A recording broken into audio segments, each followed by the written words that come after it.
पुराणों में तो वर्णन आया है, गवाम चरण धूलि तु सर्व पाप प्रणाशनम ललाटे मस्तके घार्य गंगा स्नानम फलम लभेत।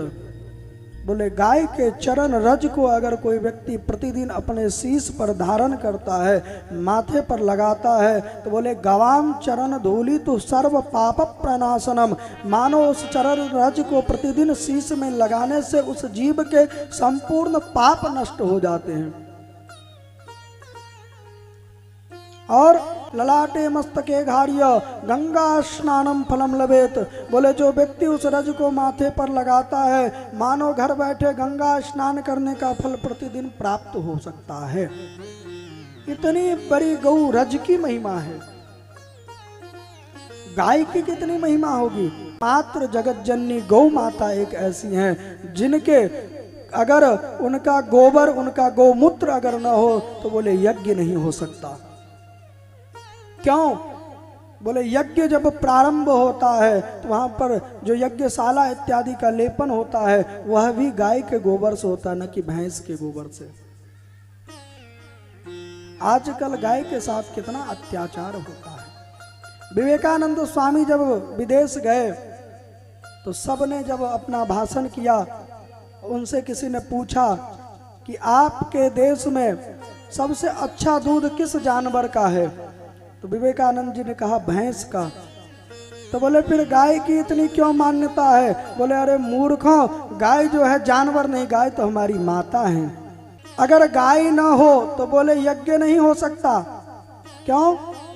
यज्ञ में सबसे पहले यजमान को शुद्धिकरण कराने के लिए पंचगव्य का पान कराया जाता है। और पंचगव्य गौमूत्र, गाय के गोबर, गाय के घी, गाय के दूध और दही से ही पंचगव्य का निर्माण होता है।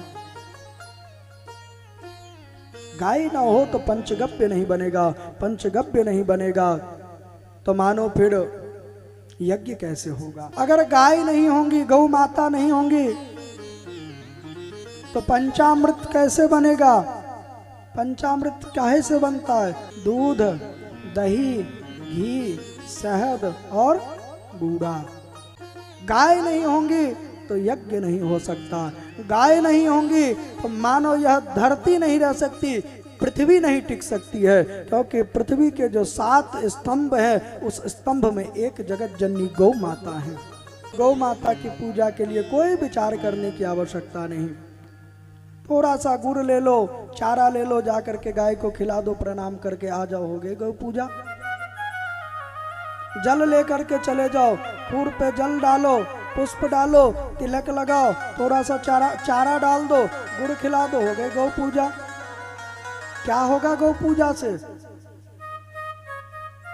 बोले पृथक पृथक अगर व्यक्ति प्रयास करे तो सभी देवताओं का पूजन नहीं कर सकता। सनातन धर्म में कितने देवता हैं? अच्छा 33 कोटि देवता हैं। तो अब बताओ, आप खुद विचार करो कि अगर हम प्रयास करें 33 करोड़ देवी देवताओं का पूजन करने का, कर सकते हैं? नहीं कर सकते। नाम भी नहीं पता चलेगा, किस भगवान की क्या विधि है वो भी पता करने में जिंदगी निकल जाएगी। बोले फिर एक गौ माता ही एक ऐसी है जिनमें मानो 33 कोटि देवी देवता का वास होता है। एक गौ माता के पूजन करने से 33 कोटि देवी देवताओं का पूजन करने का फल प्राप्त होता है। ऐसी है हमारी जगत जननी गौ माता।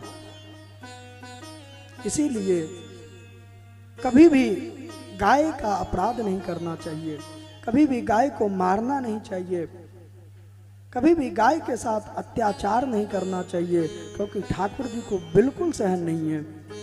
अरे जिस गौ माता की पूजा करने के लिए मानव पर ब्रह्म परमात्मा इस धरती पर आए, विप्रधेन सुर संत हित लीन मनुज अवतार निज इच्छा निर्मित तनु माया गुण गोपाल। बोले परमात्मा का प्रादुर्भाव किस लिए हुआ है? विप्रधेन सुर संत हित, बोले ब्राह्मणों के लिए, गाय की रक्षा के लिए।